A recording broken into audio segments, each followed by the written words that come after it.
Okay, magandang hapon mga kamukil. So araw ng linggo, bali may tinatrabaho tayo mga kamukil. Ito yung trabaho natin mga kamukil. Gano tayo ng tangke sa tubig, no, para mag-supply sa boarding house na to. Ito, ako din yung gumawa nitong boarding house na to mga kamukil. Yan, second floor to, nangyari sa meter cladding. Yan, back to back to. Dito may mga rooms din dito sa likod. Yun din yung pinakaharap niya. May mga rooms din doon. O ganun din sa taas, back to back, no. Yan, no. So yung unang nilagay namin dito na tangke, ito, no, yung plain sheet. O ang nangyayari, butas. O hindi pala maganda yung ganitong klaseng tangke, no. Ang ano lang nito, advantage kasi may kamurahan siya. Pero sa patagalan, siya tatagal. Nabubutas na sa may puwitan niya dito banda. Makikita natin dito yung butas. Tingnan natin. Ayun mga kamukil yung butas nyo. Yan. So yun yung nangyayari. Nabubutas siya. Pwede pa namin i-repair yan. Magagamit pa to. Ang ano lang dito, papalitan ng ano, papalitan ng flooring, no, sa baba. Ayan ang ginawa ng may-ari. Pinalitan namin ng plastic. So ito yung nagsusupply sa boarding house na to sa second floor. Tapos sa baba dito yung linyada nya. Tapos yung mga bahay-bahay dito kumukunikta rin dito. Ito rin yung nagsusupply, no. So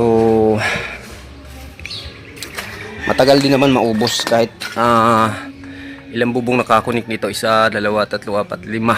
Limang bubong tapos isang boarding house na malaki, no? Ano, ang hinihintay lang namin dito itong floater switch niya. May ano naman dito pero yung makalumang diskarte pa. Pagbili kasi niyan may butas na dun sa taas. So dapat dun nakalagay itong floater niya. So ang nangyayari, patayo yung floater niya.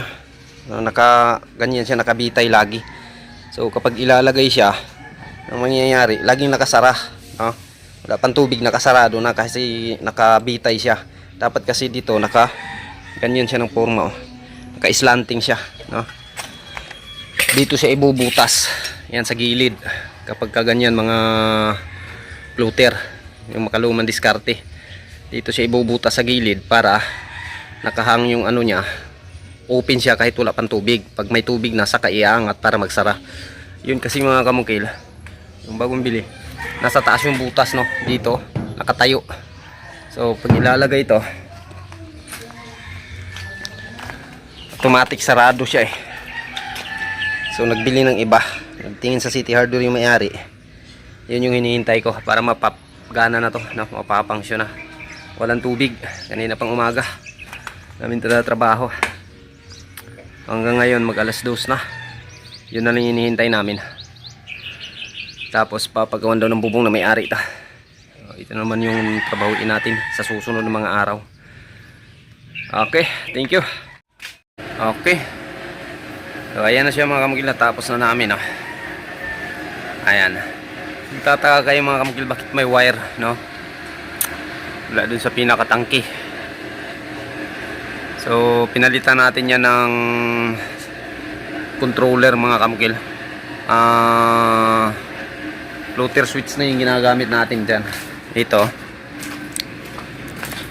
hindi na yung pressure switch yung gamit natin mga kamukil, no? Itong mga ganitong klaseng level control switch, no? Easy flow ganito. So bukas mga kamukil, ituturo ko naman sa inyo kung paano mag-install na to. Iba kasi ito sa ano mga kamukil, iba to sa pressure switch kaysa pressure switch kasi yung magdadala nun yung floater, no? Ito.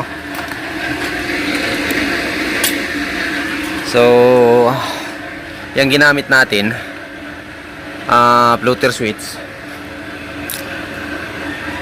mas madali yan kaysa pressure switch na kinabit natin dito. Ito nakakondim na siya. Ayan, oh, wala na silbi to. Inundim ko na. So bukas ang ituturo ko sa inyo kung paano mag splicing sa mga ganito. May wire siya. Ito lang yung naka-disadvantage dito kasi dapat may wire talaga mula dun sa tangke, no? Papunta dito sa ating motor. Yan. Yan, so, dito ko siya kinabit. Itong wire na to mga kamugil, papalitan pa natin to. No, pansamantala lang to kasi hindi pa nakabili yung may-ari, no? Para magamit siya, ginamitan ko siya ng ganitong wire, no? Magamit tayo ng stranded wire dito. Tapos maglalagay tayo ng flexible. Ano? Hikta dito. So ito yung ipapabot ko sa inyo mga kamukil kung paano mag-splice nito mula doon sa ating floater switch. Ayan. Papunta dito sa ating mga motor, sa ating motor.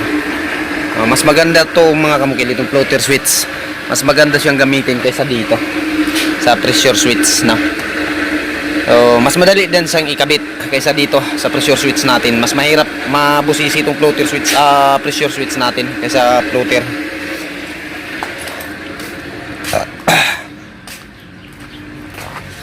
Ito.